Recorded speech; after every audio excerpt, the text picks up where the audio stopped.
Selamat malam Ibu, Bapak. Malam. Ada yang bisa saya bantu? Ya, saya ingin berkonsultasi tentang KB. Oh, nggih. Ibunya sebelumnya udah pernah melakukan KB? Tidak. Oh, belum. Boleh tahu saya bicara sama Ibu sama Bapak siapa? Ibu Nisa. Bapak Joko. Oh, nggih.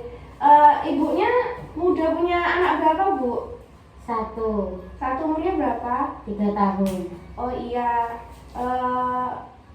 Apa sebelumnya Ibu udah tahu KB itu apa? Tidak, makanya saya konsultasi ke sini. Oh, seperti itu. Jadi KB itu adalah suatu program atau kebijakan ya pemerintah dan masyarakat untuk membantu pasangan suami istri dalam mengambil keputusan untuk memiliki anak, penundaan kehamilan, terus membatasi jumlah kelahiran. Terus tujuan dari KBU itu sendiri untuk meningkatkan kesejahteraan keluarga, mengurangi angka kelahiran yang tinggi dan mengurangi angka kematian ibu dan bayi. Ibu, apakah Ibu mengerti? Oh iya. Baik, kalau begitu Ibu rencananya mau pakai KB apa? Ya itu saya kurang tahu ya, saya juga bingung. Saya belum mengetahui KB itu apa. Jadi di sini ada beberapa macam alat kontrasepsi, Ibu. Di sini ada pakai pil, pemakaian kondom, obat suntik, dan spiral dan lain-lain juga. Ini ada beberapa juga. Nah, kalau pil KB itu kelebihannya mudah untuk digunakan ya, efektif dalam mencegah kehamilan juga. Jika diminum dengan benar, dapat mengurangi resiko kanker ovarium dan kanker endometrium.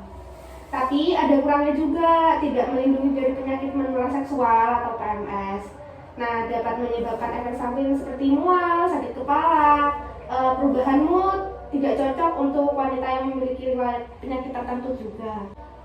Gitu. Terus ini ada spiral. Spiral itu kelebihannya itu efektif buat mencegah kehamilan juga. Tidak memerlukan perhatian khusus setelah dipasang. Dalam jangka waktu lama ini Bu dipasangnya bisa.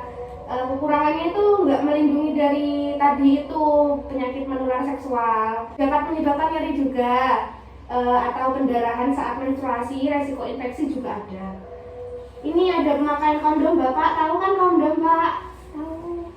Nah, kondom itu memiliki kelebihan juga ya. Itu melindungi dari PMS. Kalau kondom mudah didapatkan, juga murah kan, nggak perlu resep dokter juga. Terus kekurangannya itu nggak kurang efektif buat mencegah kehamilan. Bisa terjadi kehamilan. Jadi kalau menggunakan alat kontrasepsi kondom ini harus diperhatikan kadaluarsanya, sama apakah ada yang robek atau tidak begitu. Sama kalau bapaknya ada alergi karet itu bisa menyebabkan infeksi, Bapak. Terus ada suntik KB itu ini Bu. Kelebihannya suntik KB itu mencegah kehamilan juga, tidak perlu perhatian khusus. Terus digunakan jangka waktu panjang. Kekurangannya itu tadi PMS itu nggak melindungi dari PMS atau penyakit menular seksual, menyebabkan efek samping juga seperti pil KB tadi juga. Terus yang selanjutnya itu implan. Implan itu efektif juga buat mencegah kehamilan ya. Ibunya juga baru mempunyai anak berusia 3 tahun. Tidak memerlukan perhatian khusus juga dan jangka waktunya juga lama. Kekurangannya itu nggak cocok buat ibu yang memiliki riwayat penyakit tertentu. Seperti itu. Terus yang terakhir itu sterilisasi, Bu. Sterilisasi itu buat mencegah kehamilan itu secara permanen. Nanti ibunya juga nggak akan punya anak lagi. Untuk menghilangkan kemampuan reproduksi juga kan. Terus pada pria itu sterilisasi juga ada Bapak. Sterilisasi pada pria itu dilakukan dengan vasektomi. Vasektomi itu memotong atau mengikat saluran sperma. Begitu. Sedangkan pada wanita sterilisasi dilakukan dengan tubektomi, yaitu memotong atau mengikat saluran telur pada ibunya.